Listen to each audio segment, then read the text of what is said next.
নমস্কার বন্ধুরা, মনের মুকুর গল্প পাঠের আসরে আমাদের আজকের গল্প এ যুগের খ্যাতনামা লেখিকা নবনীতা দেবসেনের এক দারুণ হাসির গল্প, জগমোহনের জগৎ। জগমোহন এক অদ্ভুত চরিত্রের মানুষ। আমাদের প্রাত্যহিক জীবনে আমরা হয়তো কখনো কখনো এরকম চরিত্রের মানুষের সম্মুখীন হয়েও থাকি। এই জগমোহন বাবুর কাণ্ডকারখানা শুনলে আপনার হাসতে হাসতে পেটে খিল ধরে যাবে, এই কথা একেবারে নিশ্চিত করে বলা যায়। তবে শেষমেশ অবস্থার পরিপ্রেক্ষিতে জগমোহনে কিছু পরিবর্তনও হয়েছিল। কি সেই পরিবর্তন জানতে হলে আপনাকে তো অবশ্যই শুনতে হবে শুরু থেকে শেষ পর্যন্ত এই জগমোহনের জীবনের নানান কাণ্ড কারখানার বিবরণ। তাহলে এখন আর দেরি না করে শুরু করি জগমোহনের জগতের সেই গল্প। কলকাতা এসেছি দিন কয়েকের জন্য। কাকার কাছে উঠব। কাকা বছর কয়েক হলো বাড়ি করেছেন নিউ আলিপুরে, একটু ভেতর দিকে। বাস থেকে নেমে রিক্সা নিয়ে যেতে হয়।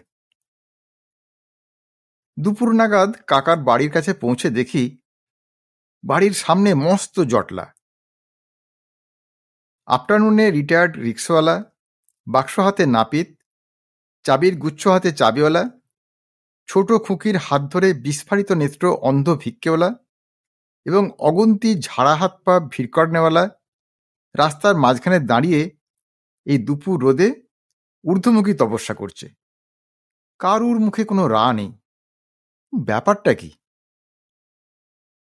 কিছু দেখছে, কিন্তু কি দেখছে? আরে সর্বনাশ, এ কি কাণ্ড! কাকার বাড়ির পাশের উঁচু পাঁচিলে মই লাগিয়ে চড়েছেন পক্ককেশ এক বৃদ্ধ। তার পরনে কেবল একটি আজানুলম্বিত গামছা এবং একগুচ্ছ উপবীত, এবং হাতে একটি দীর্ঘ বাঁশ। বাঁশটা দিয়ে নিষ্ঠা ভরে খুঁচিয়ে খুঁচিয়ে উনি আমার কাকার দোতলার ঘেরা বারান্দার একটি জানলার কাঁচের সারসি ভাঙবার চেষ্টা করছেন। কিন্তু ওর হাতের টিপ বেশ ভালো নয়, এবং জানলাটায় খিল দেওয়া নেই বলে সেটা বাঁশের খোঁচায় সরে যাচ্ছে। রেজিস্ট্যান্স নেই, তাই কাঁচও ভাঙা যাচ্ছে না। এই রোমহর্ষক দৃশ্যে পথচারীদের মহা উৎসাহ, এবং কারোর কোনো উদ্বেগ আপত্তি নেই। এমনকি কাকার বাড়ির থেকেও কাক পক্ষীটির কোনো সাড়া শব্দ পাওয়া যাচ্ছে না।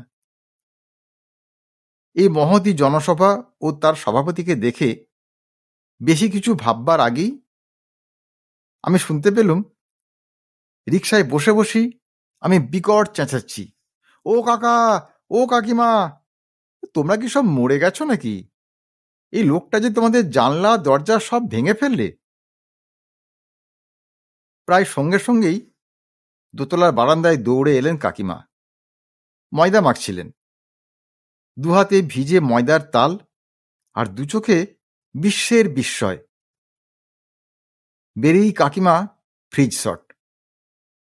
তারপর শুরু হলো স্লো মুভমেন্ট এবং সাউন্ড।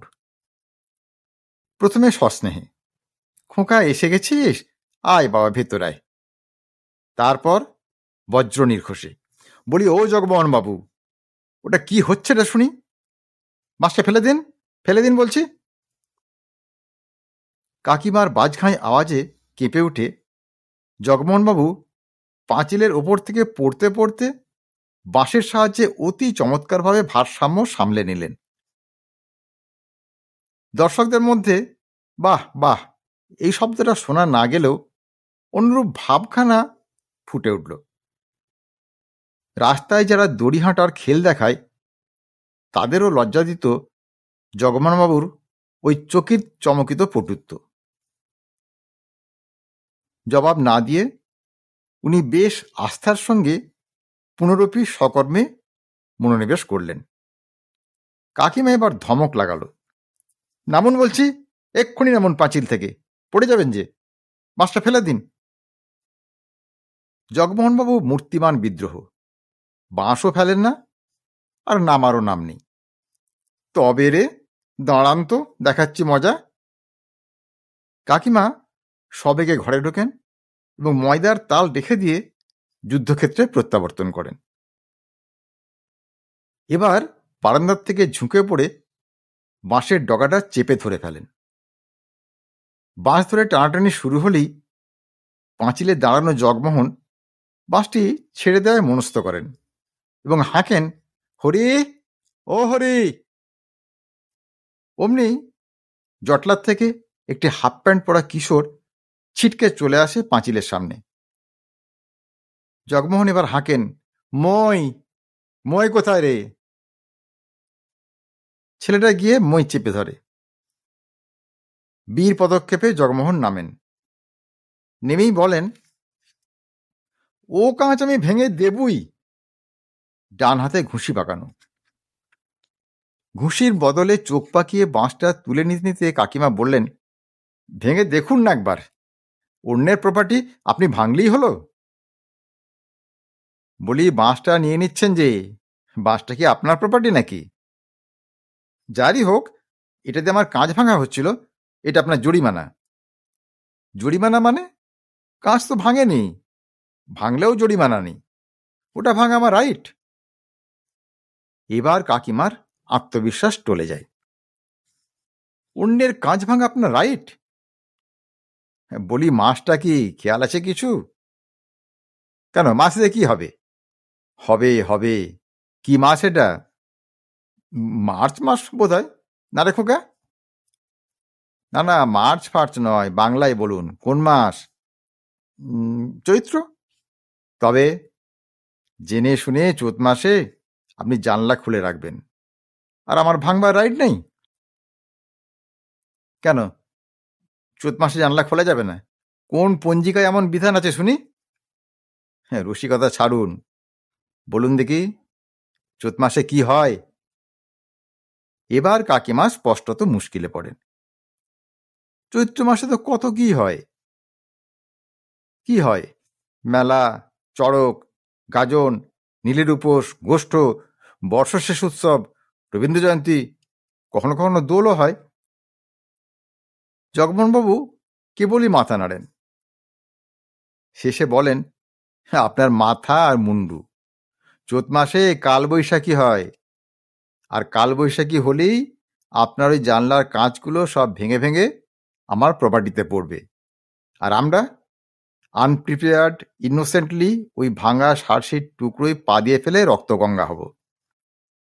দেখতেই পাচ্ছেন, আপনার ঝুল বারান্দার জানলার পাল্লা আমার গলির উপরে খুলেছে। ও জানলা আমি যদি ভাঙি, আমি লিগালি ওকে, বুঝেছেন? নইলে আর দিন দুপুরে এক গঙ্গা লোকের সম্মুখে। শুনুন, নিজের প্রপার্টিতে এসে পড়া ফরেন জিনিস আমি নিশ্চয়ই ভেঙে দিতে পারি, যেমন গাছের ডালপালা। তেমনি জানলার পাল্লাই বা নয় কেন? ভেবে চিনতে আগের থেকেই ভেঙে রাখলে আর পরে যখন তখন কাঁচ ভেঙে হাত পা কেটে উন্ডে ঢাবার ভয় থাকবে না। ওই দেখুন, প্রিপারেশন কমপ্লিট। গলির দিকে আঙ্গুল দেখালেন। চেয়ে দেখি, গলিতে রেড কার্পেটের মতো করে সব চট বিছানো। কাঁচ ভেঙে ওই চটে পড়বে, আর ওতে করেই গুটিয়ে নিয়ে গিয়ে কাবাডিওয়ালাকে বেচে দেবো। দিন, এবার বাঁশটা দিন, কাঁচটা ভেঙে ফেলি। জগমোহনবাবু খুব কনফিডেন্টলি হাতটা বাড়িয়ে দেন ওপর দিকে। দুই চক্ষু কপালে তুলে ময়দা মাখানো হাত গালে দিয়ে কাকিমা বললেন, ও বুঝেছি, কবে কালবৈশাখী উঠবে তখন যদি আমার জানলা খোলা থাকে তবে কাঁচ ফাটতেও পারে, আর সেই ফাটল যদি বাড়ে তবে একদিন সারসি ভেঙে যেতে পারে, আর সারসি ভাঙলে সেই কাঁচের টুকরো আপনার গলিতে খসে পড়তে পারে, আর আপনি সেই ভাঙা কাঁচের পরে ইচ্ছে করে চোখ বুজে জুতো খুলে হেঁটে চলে বেরিয়ে আপনার পা কেটে ফেলতে পারেন। তাই আগের থেকে সতর্ক হয়ে আপনি আমার নতুন জানলার সারসিগুলো বাঁশ দিয়ে ভেঙে রাখছেন। বাহ বাহ বাহ, বেশ বেশ। আজ বাদে কাল আপনার ছেলেটা বড় হবে, আমার মেয়ে ততদিনে বিদেশ থেকে ফিরতে পারে, আপনার ছেলে তার সঙ্গে ঘুরে টুরে বেড়াতে চাইতেও পারে, সে বড় কেলেঙ্কারি হবে। আমিও বরং সাবধান হই। আপনার ছেলের হাত পাগুলো এই বেলা ভেঙে রাখি, তখন আর কষ্ট করে গুন্ডা টুন্ডা লাগাতে হবে না। গম্ভীরভাবে মাথা নেড়ে জগমোহনবাবু বললেন, এই তো আপনাদের লিগ্যাল নলেজ না থাকার ফল। ভুল অ্যানালজি, ভুল আর্গুমেন্ট, সব ভুল। দুটো কেস মোটেই এক নয়। যা বললেন তেমন কেস যদি হয়, তখন লিগালি যা যা করার আমি তা করব। সে যাক, আপনাদের জানলাটা আমি ভাঙবই, আজ না হোক কাল, দিনে না হোক রাতে, ভাঙবই ভাঙব।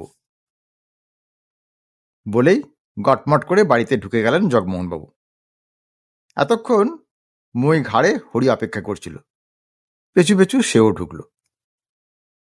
কাকিমা একটু বাদে শপথ কঠিন স্বরে বলেন, কি করে কেউ ভাঙে আমার জানলা, আমি সেটাই দেখব। জানলাটা খুলবই না।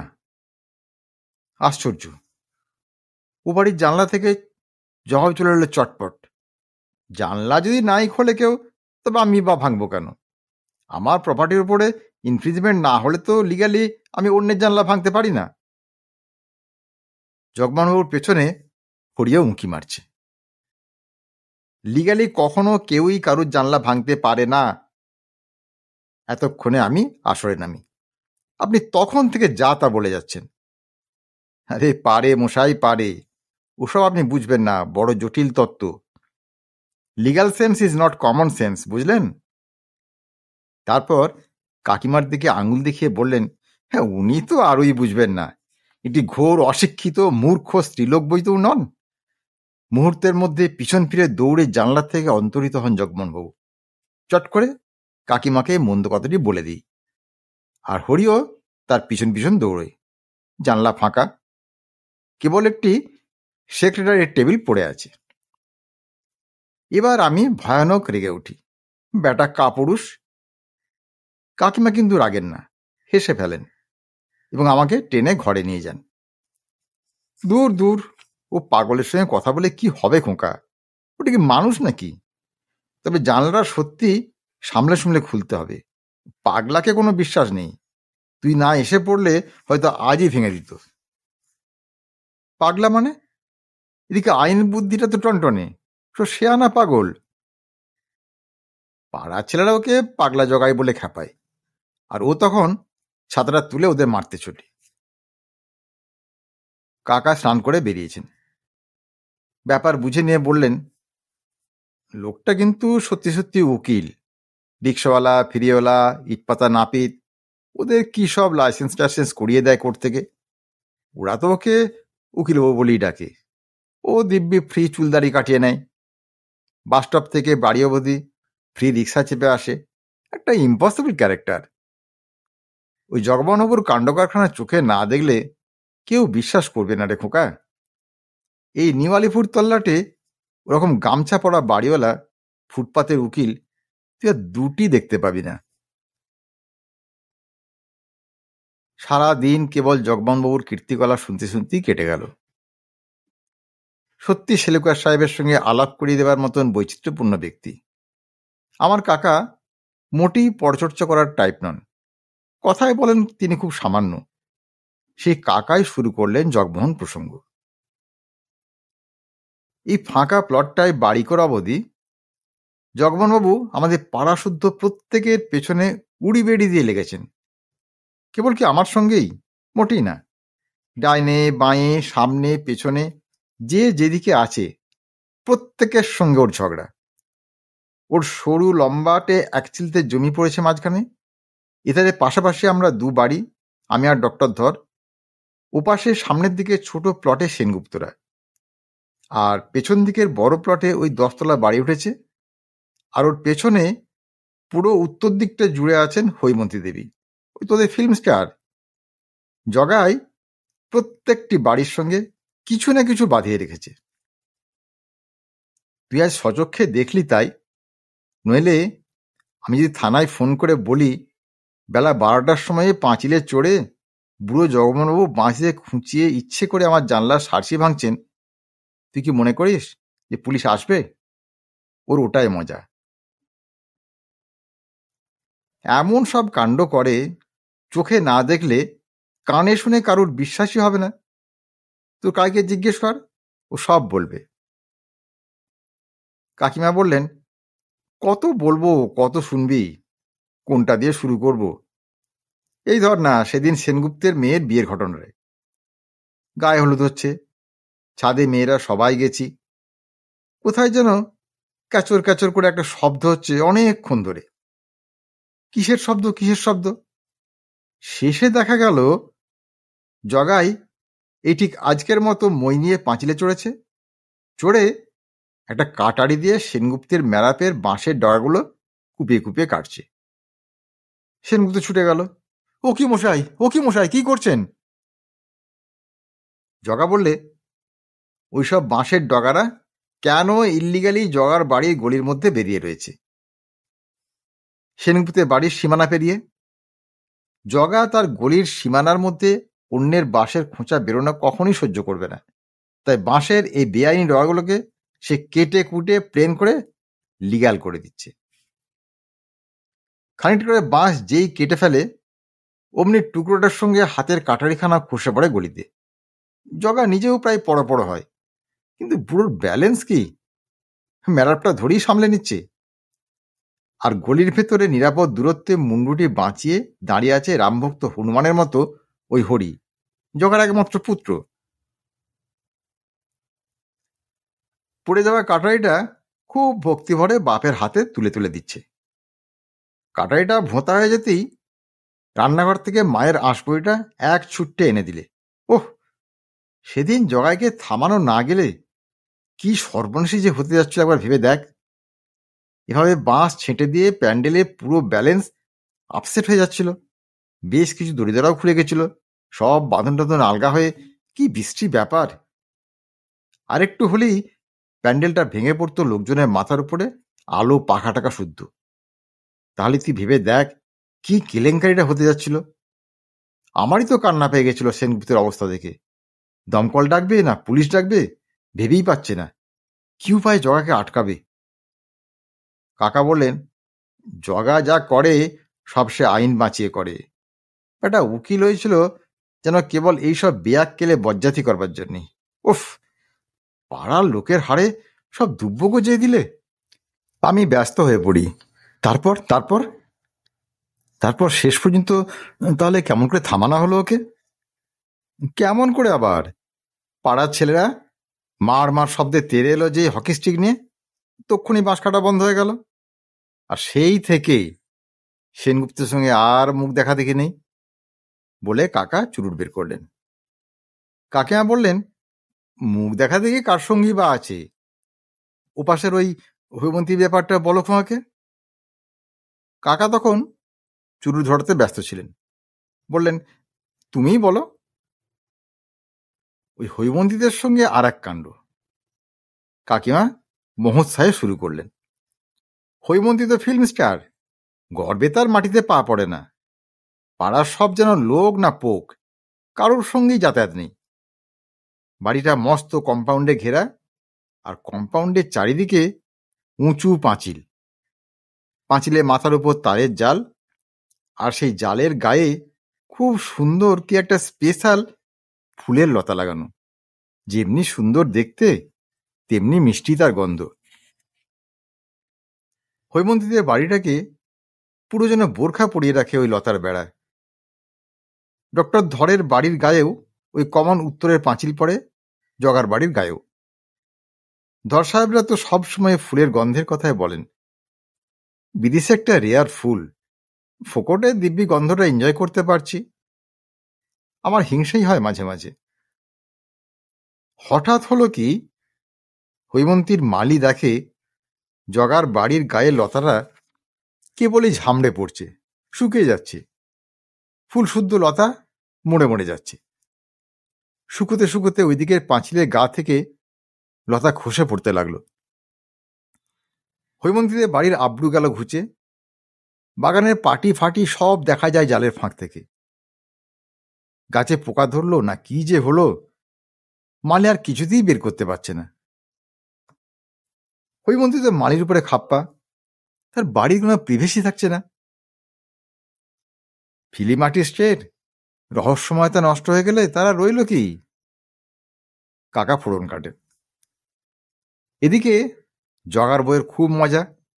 সে তার মেয়েদের নিয়ে দোতলার ছাদে উঠে দূরবীন লাগিয়ে হৈমন্তীর বাড়ির ভেতরে কাণ্ড কারখানা দেখছে মনের সুখে। মালি বেচারায় পড়ল মুশকিলে, খুব ভাবনা তার। বেছে বেছে ওইটুকু অংশের লতায় বা মরে যাচ্ছে কেন? আবার নতুন লতা লাগিয়ে দিলে, আবার কদিন যেতে না যেতি যেই একটু বেড়েছে অমনি লতাটা ঘাড় মুখ গুঁজে নেতিয়ে পড়ল। এবারে ব্যাপারটা বোঝা গেল। জগা প্রতিদিন ইয়া বড় এক কাঁচি নিয়ে ওই ময়েতে চড়ে তারের বেড়ার এদিক থেকে কচকচ করে লতার গুঁড়িগুলো কেটে রেখে দিচ্ছে। কাজ মরবে না তো কি? ব্যাপার শুনে হৈমন্তীর সেক্রেটারি তো দৌড়ে এলো কোমর বেঁধে ঝগড়া করে বলে। সেক্রেটারি বা চাল কি, হাতে বিলিতি পাইপ, গলায় বাহারে বেনারসি টাই। জগা স্বীকার করলে, হ্যাঁ, সে রোজ দাড়ি কামানোর সময় নিয়ম করে লতাটা কেটে দেয়। কেননা ওতে এ বাড়ির স্বাস্থ্য নষ্ট হচ্ছে, আলো বাতাস বন্ধ হয়ে যাচ্ছে। অত উঁচু বেড়া দেওয়া বেআইনি কাজ। বেআইনি বেড়া জগা থাকতে দেবে কেন? কই, অন্যেরা তো আপত্তি করেননি। ধর সাহেব তো এত বড় ডাক্তার, কই তিনি তো বলেননি যে লতাটা অস্বাস্থ্যকর। জগা বললে, ধর সাহেব যাই বলুক, সেটা জগার বেলাতে প্রযোজ্য নয়। অনেকে তো ওই ডাস্টবিনে খাদ্যও কুড়িয়ে খায়, তারা ওটা অস্বাস্থ্যকর বলে মনেই করে না। ধর সাহেবে আলো বাতাস না লাগতে পারে, জগার লাগবে। তখন সেক্রেটারি বলল, কিন্তু ওটা তো উত্তর দিক, উত্তরে বাতাস না এলে এমন কি লোকসান হবে স্বাস্থ্যের দিক থেকে? আর আলোর কথাই যদি ওঠে, তো পূব দিকটা অন্ধকার করে ওই যে 10 তলা বাড়ি উঠেছে, কই সেটা কি জগা কাঁচিতে কেটে দিতে পারছে? এর উত্তর না দিতে পেরে জগা ক্ষেপে টং হয়ে বললে, বেরিয়ে যান, বেরিয়ে যান বলছে আমার বাড়ি থেকে। ফের প্যান প্যান করলি দেবো কেশ ঠুকে, তখন বুঝবেন। এই বলি ছাতিটা তুলে তেড়ে গেল হৈমন্তী সেক্রেটারিকে। আমি খুব ইমপ্রেসড। বড় লোকের নকুরকে ছাতি তুলে তেড়ে যাওয়া তো চারটিখানি কথা নয়, গার্ডস আছে বলতে হবে। কাকা বললেন, হ্যাঁ, ও তো পাগলের গার্ডস, তেড়ে গেলে কি হবে? টাকার জোর যার, তার সঙ্গে পারবে কেন? জগার কেশ ঠুকবোতে ঘাবড়ে না গিয়ে সেও দিয়েছে মুখের মতন জুতো। জগার বাড়ির অংশটুকুতে তাদের বেড়ার বদলে খাড়া কংক্রিটের দেওয়াল তুলে দিয়েছে বিশাল উঁচু করে। আর এখন সত্যি সত্যি আলো বাতাস আটকে গেছে বেচারার, ভাঙতেও পারছে না। হ্যাঁ, বুঝছে ঠেলাখানা, অকারণে অন্যের সঙ্গে লাগতে যাওয়ার ফল এবার বোঝো না। তবুও বিশ্বাস নেই কাকা। আমি বলি, উনি যেমন মানুষ মনে হচ্ছে, একদিন দিলেন হয়তো ডিনামাইট বসিয়ে পাঁচিল উড়িয়ে, যদি তার জেদ চেপে যায়। হ্যাঁ, তা খুব ভুল বলিসনি খোকা। কাকা নির্বিকার গলায় মন্তব্য করেন, জগা তাও পারে, ওর পক্ষে অসাধ্য বলে কিছু নেই। এ কিছুদিন আগেই তো ডক্টরের ধরের বাগানে আগুনে গোলা ছুঁড়েছিল। হ্যাঁ, সে কি কাণ্ড! আর বলিস কেন, ভাগ্যিস উঠোনে কেউ ছিল না, কিছু ভিজে কাপড় শুকুচ্ছিল। ভাগ্যিস ভালো করে নিংড়ানো হয়নি, ভিজে জবজবে ছিল তাই রক্ষে। যদি কাপড়গুলো শুকিয়ে যেত তাহলে কি কাণ্ড ঘটতো একবার সেদিন ভাবতো। আমরা সবাই অগ্নিকাণ্ড থেকেই বেঁচে গেছি বুঝলি, গায়ে গায়ে সব লাগোয়া বাড়ি। আগুনের গোলা? তার মানে? তার মানে বোঝা রীতিমতো শক্ত রে বাছা। কাকিমা পুনরায় আসরে নামেন। ধরগিন্নির কাপড়খানা পুড়ে এই এত বড় বড় গর্ত হয়ে গেছে, চুঁয়ে চুঁয়ে পুড়েছে। আগুন যে ধরে যায়নি এই বাঁচোয়া। রান্নাঘরের জানলা দিয়ে আমি প্রথমে দেখতে পেলুম যে ধরদের উঠোনে বড় বড় আগুনের বল এসে পড়ছে।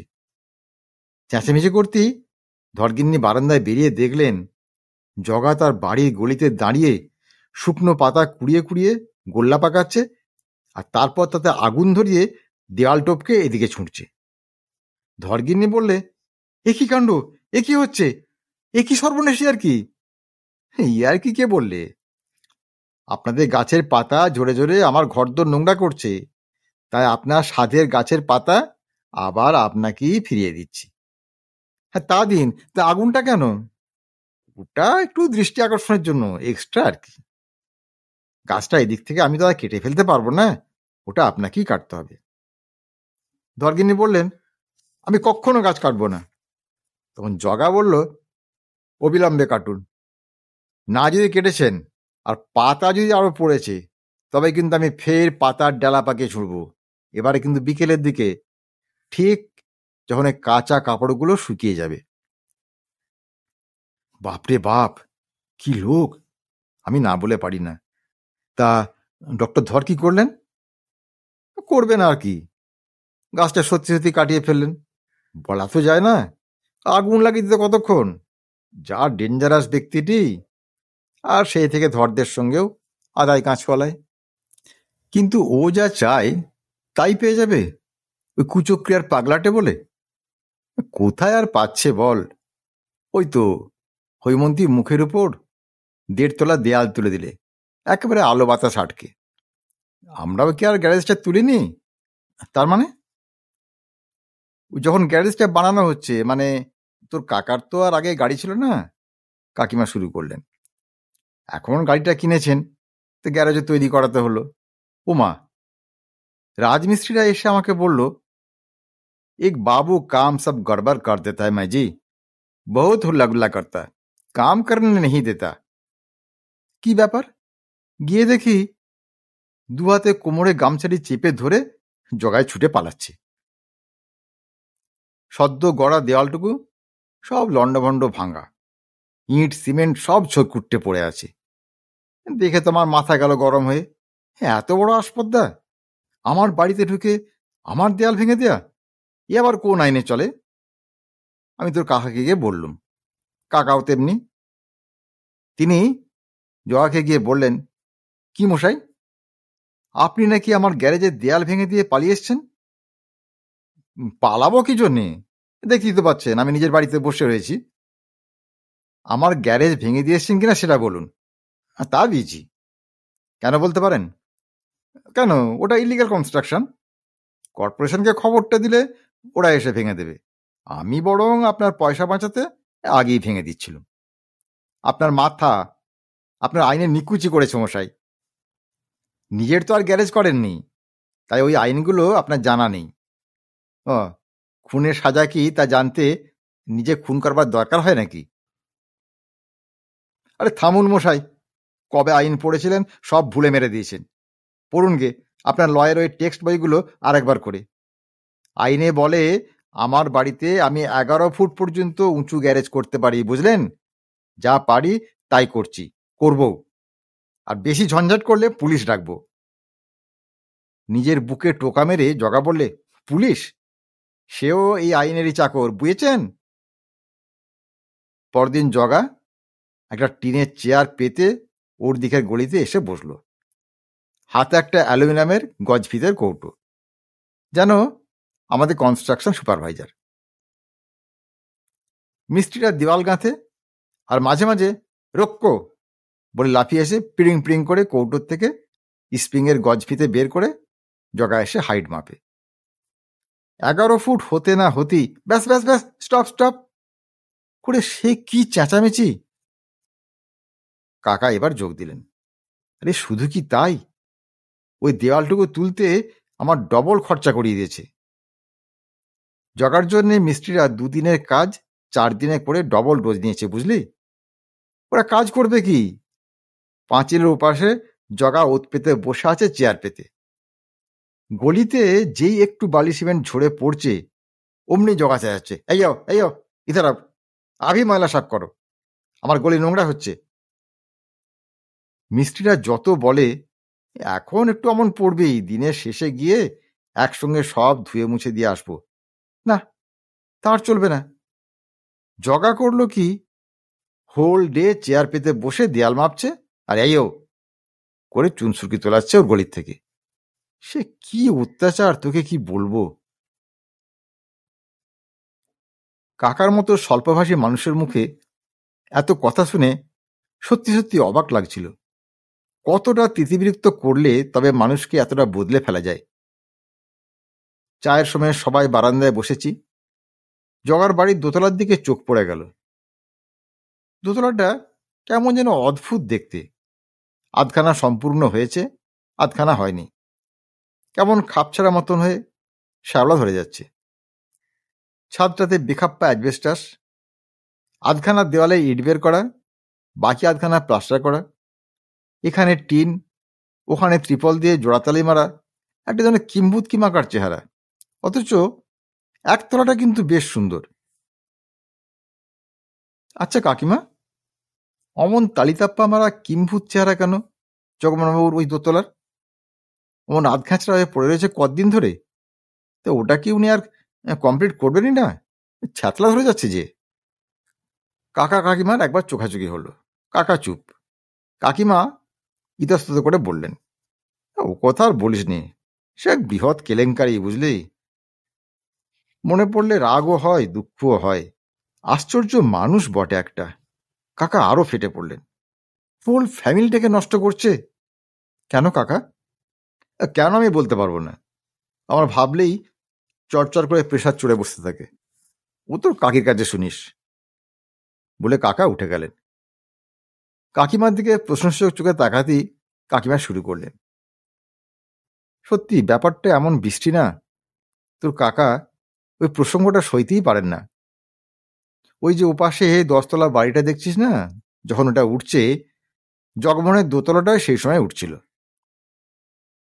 ঝরঝর করে দিব্যি লিন্টেল অব্দি উঠে গেল। এমন সময়ে একদিন রাত্রিরে পাড়ায় প্রবল হইচই। 10তলা বাড়ির দারোয়ানটা চোর ধরেছে। কি ব্যাপার? ভাড়া শুদ্ধ লোক সব ভেঙে পড়ল চোর দেখতে। তোর কাকাও গেছলেন। দারোয়ানদের ঘরে এক অপূর্ব দৃশ্য। বেটাখাটো এক নেপালি দারোয়ান দুহাতে জাপটে ধরে আছে বিপুল বপু জগাগিন্নিকে। আর জগাগিন্নি যেন পাথর, মুখে একটিও শব্দ নেই, মাথায় এক হাত ঘোমটা, হাতে এক বালতি সিমেন্ট। আর গলিতে সারবন্দি বালতি ভরে সিমেন্ট, বালি, চিপস সাজানো। আর নিচু পাঁচিলে মাথায় থাকে থাকে ইঁট রাখা।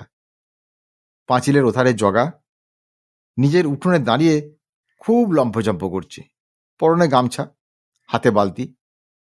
এ বাড়িতে না এসেই চেঁচাচ্ছে, আইও ছোড় দো আমার পত্নীকে। কার হুকুমে উসকো পাকড়ায়া? কোন সাহসে তুম উসকো গায়ে হাত দিয়া? রাস্কেল কাহা কা! আবে হাম কেস কর দেগা তোমাদের প্রত্যেকের নামে। এদিকে দারোয়ানরা জগার গিন্নিকে ঘিরে রেখেছে, মোটেই ছাড়ছে না। কেস করবে শুনে বাহাদুর বললে, হাম থোড়াই बीबी को आपको घर से पकड़ के लाया, वो आया क्यों हमारा घर पे? কেন, উনি তো তোমাদের টিউবকল থেকে জল আনতে গেছিলেন। इतनी गहरी रात में तो बाल्टी में पानी नहीं, सीमेंट क्यों? কেন, রাত্রির অত দেখতে পায়নি? জগা ডেসপারেট। দারোয়ানটা বলল, রোজ রোজ এই কাণ্ড হচ্ছে। এসব বালতি ভরে উনি পাঁচিলের ওপারে দিব্যি পাচার করেন, ইট, সিমেন্ট, চুন, সুরকি, সব কিচ্ছু।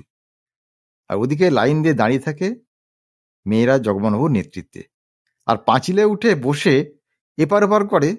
পড়ি তার বাবা মাকে সাহায্য করে বালতি চালাচালির কঠিন কর্মে। সে ঝুপ করে নেমে পালিয়েছে, আর ধরা পড়েছেন কেবল গজগামিনী জগমোহিনী। हर रोज माल चोरी हो रहा है। कंडक्टर साहब हम लोग को बहुत परेशानी करते हैं, लेकिन चोर नहीं पकड़ जाता।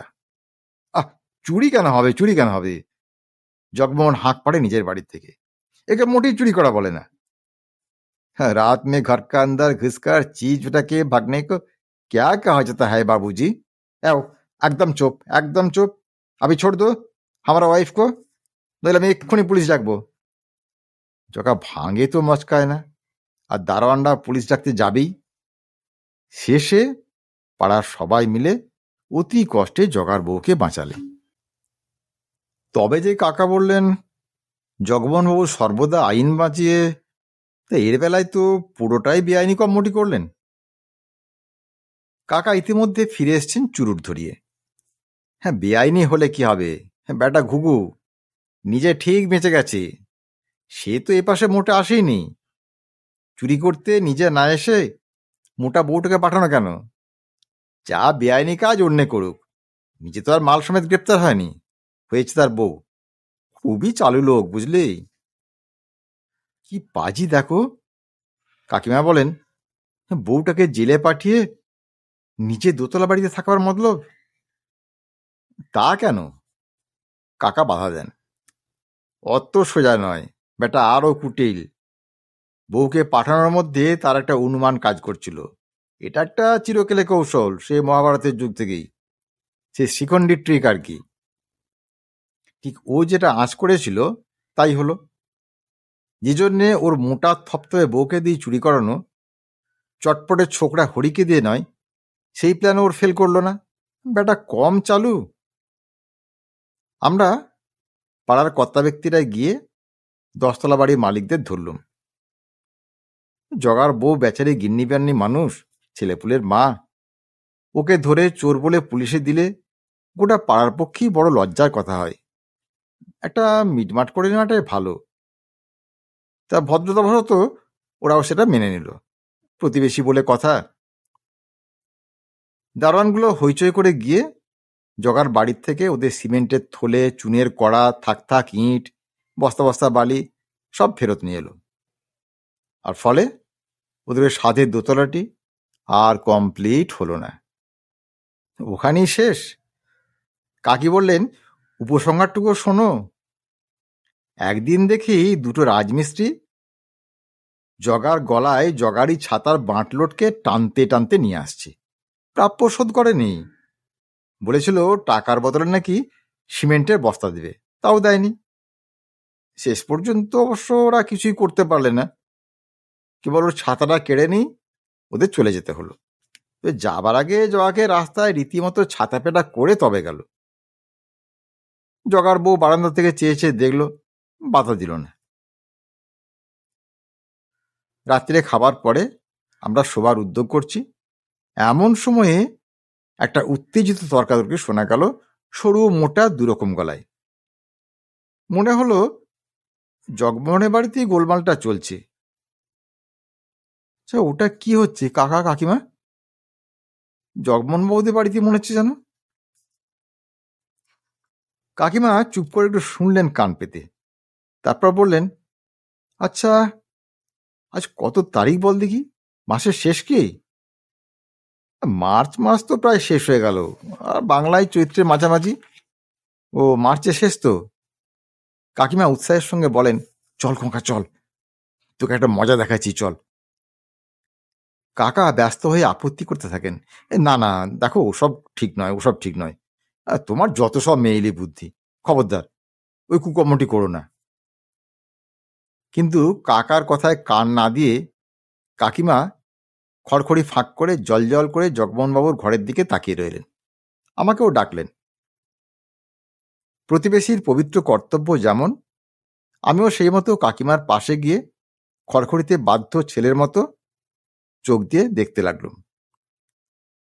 কাকা যতই বারণ করুন, কাকিমা এবং আমি দুজনে একসঙ্গে উৎপেতে কুকর্মটি করছে দেখে দুঃখ পেয়ে কাকাই ঘর থেকে চলে গেলেন। ও বাড়িতে জানলা খোলা, ঘরে বাতি জ্বলছে, ভাগ্যিস লোডশেডিং হয়নি। সেক্রেটারিয়েট টেবিলের দুপাশে দুজন দুই চেয়ারে, একজনের পরনে গামছা ও পৈতে, অন্যজনের মাথায় বড় করে ঘোমটা, মুখ দেখা যায় না। শাঁখা রুলি পড়া মোটাসোটা একখানি ফর্সা হাত টেবিলে রাখা, মুঠোতে একটি ফর্দ, অন্য হাতে হাত পাকা। ফিসফিস করে কাকিমা বললেন, ঘরে ফ্যান নেই, বাজেট মিটিং প্রত্যেক মাসে হয়, বুঝলি। জগমোহনবাবুর টিয়া পাখি নাকে, নিকেলের গোল গোল হাফ চশমা, হাতে হেড এক্সামিনারদের মতো মোটকা লাল নীল পেন্সিল। ফর্দটা কেড়ে নিয়ে ঘ্যাঁচ করে কি একটা যেন কেটে দিলেন। অমনি ঘোমটার নিচের থেকে বিদ্রোহী জেহাদ ঘোষিত হলো, বপুর তুলনায় অস্বাভাবিক কচি গলাতে। হবে না, হবে না, ইয়ার কি নাকি? ছেলে মেয়েদের দুধের হিসেবের টাকা কমানো চলবে না। টাকা নেই? তাহলে এক কাজ করো, তোমার নস্যির টাকাটা ছেঁটে দাও। আর ছেলে মেয়েগুলো তো ধেড়ে দামড়া হয়ে গেছে, এখনো দুধ খাবে কি? কেন, তাহলে কি নস্যি নেবে? দুধ না খেলে কি নস্যি নিতে হবে? চা খাবে? চায়েও তো দুধ লাগবে। আরে রটি দাও, রটি দাও, রটি স্বাস্থ্যের পক্ষে খুব ভালো। চাইনিজ জাপানিজ জাতগুলোর এই বড় হওয়ার পেছনে সিক্রেটটা কি জানো? ওই রটি মাথা একেবারে পরিষ্কার রাখে। বেশ তো, তোমায় কাল থেকে তাই দেবো। আমি কিন্তু বিনা দুধে চা খেতে পারবো না। খেতে হবে, খেতে হবে, বুঝলে? ওই দুধ চা খাও বলেই তো অম্বল হয়। ঘ্যাচ। ফর্দে আর একটা কি যেন কাটা পড়লো। ও কি, ও কি, ওটা যে কেরোসিন! ওগো, কেরোসিন বাদ দিলে চলবে কি করে? কয়লা পাওয়া যাচ্ছে না, এদিকে লোডশেডিং, সন্ধ্যের থেকে অন্ধকার। আরে সন্ধে সন্ধে খেয়ে নিয়ে সব শুয়ে পড়বে, রাত্রে কোনো কাজ করবে না। হরির পড়া তৈরি করা আছে, করতে হবে না, ভোরে উঠে প্র্যাকটিস করুক। 4টের সময় সব ফর্সা হয়ে যায়। হ্যারিকেন মোটে জ্বালাবাড়ি দরকার নেই, চোখের পক্ষে হার্মফুল। তাহলে কি স্টোভ জ্বালাবারও দরকার নেই? বললুম যে কয়লা পাওয়া যাচ্ছে না। কয়লা নেই তো কাঠকুটো জ্বালো, স্টোভ জ্বালতে হবে না। মরণ, অত কাঠকুড়ে বা পাবো কোন চুলোয়? তোমার কি সুন্দরবনটা কি ইজেরে নেওয়া আছে নাকি? কেন, পাড়ার প্রত্যেক বাড়িতে তো বাগান রয়েছে, গাঁদাগুচ্ছের, গাছগাছালি, লতা পাতার চোটে বাড়িতে সব আলো বাতাস বন্ধ। শুকনো পাতার জ্বালায় ঘরে টাকা যায় না, আর বলছো কিনা কাঠকুটো পাবো কোথায়? তা কাঠকুটো যে চেয়ে নিয়ে আসবো তাহলে কি উপায় রেখেছ? প্রত্যেকের সঙ্গে তো ঝগড়া। সেদিন এক কলসি জল চাইতে গেছিল বড় খুকি ও বাড়ির টিউকল থেকে। ওরা কি বলেছে জানো? বলেছে বাড়িতে আগুন দিয়ে আবার জল চাইতে আসা হয়েছে, লজ্জা করে না? আমাদের কেউ ঢুকতে দেবে না বাগানে, বুঝলে? তাহলে আর কি, তাহলে উপায় নেই। রাস্তার থেকে ছেঁড়া কাগজ কুড়িয়ে আনতে পাঠা হরিকে। না, যাবে না হরি। হ্যাঁ গো, তোমার কি লজ্জা করে না? বাড়ি শুদ্ধ লোককে তো চোর করেছো, এবারে পথের ভিখিরিও করবে। রাস্তায় রাস্তায় কাগজ কুড়িতে যাবে ছেলেটা। না গেলে গুষ্টির পিণ্ডি রান্না করবে কি দিয়ে? কয়লা দিয়ে। আর কেরোসিনে স্টোভ জেলে।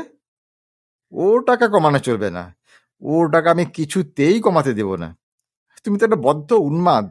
আমার বাপ মা আমাকে হাত পা বেঁধে জলে ফেলে দিলে এর চেয়ে অনেক ভালো করতো। একটা ঝি রাখবে না, একটা চাকর রাখবে না, স্কুল থেকে টেনে বের করে এনে মেয়ে 3টিকে বিনা কারণে ঘরে বসিয়ে রেখেছো। বিয়ে দেবার নাম নেই, কলেজেও দেবে না। ছেলে মেয়েগুলো সব ঝি চাকর হয়ে গেল গো। ঘর মুছতে, বাসন মাজতেই তাদের দিন চলে যায়। এখন বলছো আবার রাস্তায় কাগজ কুড়োনি হতে? হায় হায়, আমার কি কপাল গো। আচ্ছা, বিয়ে দেবার মতন টাকাটা কোথা? আর কলেজে পড়ে তো কেবল বিবি বনবে, তার চেয়ে এই ভালো। টাকা নেই, কিপটে কোথাকার, টাকা নেই। মোটে একটা মাত্র ছেলে, সবে ধনে নীলমণি হরি, সেই ছেলেটাকে পর্যন্ত একটা বাজে স্কুলে দিয়ে তার ইহকাল বন্ধ করা হচ্ছে।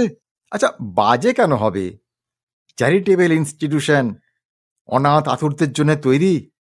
হ্যাঁ, আমার হরি কি অনাথ নাকি সে আতুর? তুমি আসলে একটি ঘোর বজ্জাত, সায়না পাগল, বুচকি আগল। কই, নস্যির টাকার বেলায় তো কখনো বাজেটে কমতি হয় না। ওই যে, ওই যে, নিজের বেলায় আঁটিসুটি, পরের বেলায় দাঁত কাপাটি। মুখটি উঁচু করে জগমোহনবাবু তখন নস্যি নিচ্ছিলেন। খড়খড়িটা নামিয়ে দিতে দিতে কাকিমা ফিস করে বললেন, এবারে মারামারি হবে, চ উঠে যায়। যত সব উন্মাদের কাণ্ড, বুঝলি? জগা মারেও নাকি? আমি চোখ কপালে তুলি। আরে জগা নয়, জগা নয়, জগার বউ। ওই হাত পাখার বাড়ি 2-4 ঘা দেয়, দিয়ে তবে দুধের টাকা, কেরোসিনের টাকা সব বাজেটে পাশ করিয়ে নেয়। এই একই কাণ্ড প্রত্যেকবার, বুঝলি? বউটার জন্য কষ্টও হয়। একটু পরেই শোনা গেল দমাদ্দম শব্দ। আর ওকে ওকে ওকে, দুধ তাহলে 37 রইল, দুধ 37। আচ্ছা, পরের আইটেমে চলে এসো। জগার গলা। পরের আইটেম কেরোসিন। জগার বউ। তারপরেই আবার ধপাধপ আওয়াজ, সঙ্গে সঙ্গেই জগার স্বর, all right all right all right, kerosene 5 litre. Next item, next item, next item. মেয়ের বিয়ে ফাগুনে দিলে না, চোত পড়ে গেল, বৈশাখ মাসে দিতেই হবে, নইলে। ক্লান্তস্বরে কাকিমা বলেন, তোর কাকা সত্যি ঠিকই বলেছিল, বুঝলি? না শোনাই উচিত, ইয়ার সহ্য হয় না। চল চলে যায়। এবারে জগার পালা। জগা তরপাবে, বউটা ইনিয়ে বিনিয়ে কাঁদবে মেয়েদের জন্যে। সে বড় বিচ্ছিরি রে। সত্যি সত্যি আমরা উঠে গেলুম, কিন্তু কাকিমার কথা ফলল না। গিন্নির কান্না শোনা গেল না। বাজেট সবার চেঁচামেচি আর কানে আসছে না। ব্যাপার স্যাপার দেখে কাকা পর্যন্ত উদ্বিগ্ন হয়ে উঠলেন। তো মহা দুশ্চিন্তায় পড়া গেল। হলো কি? কাকা সমেত এবার আমরা তিনজনেই খড়খড়িতে ফিরে যাই। গিয়ে দেখি গিন্নি হাত পাখাটি নাড়তে নাড়তে হাসি হাসি মুখে চেয়ে আছেন, ঘোমটা তুলে। আর জগমোহনবাবু পা নাচিয়ে নাচিয়ে লাল পেন্সিল দিয়ে কান চুলকোতে চুলকোতে বলছেন, বুঝলে গিন্নি, ওদের বাড়িতে একটা সুন্দরপানা ছেলে দেখলুম আজ। ওই রিক্সোর থেকেই চেঁচাচ্ছিল, কাকি কাজ ভেঙে ফেললে, কাজ ভেঙে ফেললে। বড্ড শ্যানা ছোঁড়া, জামাই করলে কিন্তু মন্দ হয় না। আজকের গল্প তাহলে এখানেই শেষ করছি। বন্ধুরা, যদি গল্পটি আপনাদের ভালো লাগে তাহলে অবশ্যই একটি লাইক দেবেন ও ভিডিওটি শেয়ার করবেন। আর মনের মুকুর চ্যানেলটি সাবস্ক্রাইব করে আমাকে আরও অনুপ্রাণিত করবেন। আর গল্পটি কেমন লাগলো তা কমেন্ট করে জানাতে যেন ভুলবেন না। নমস্কার।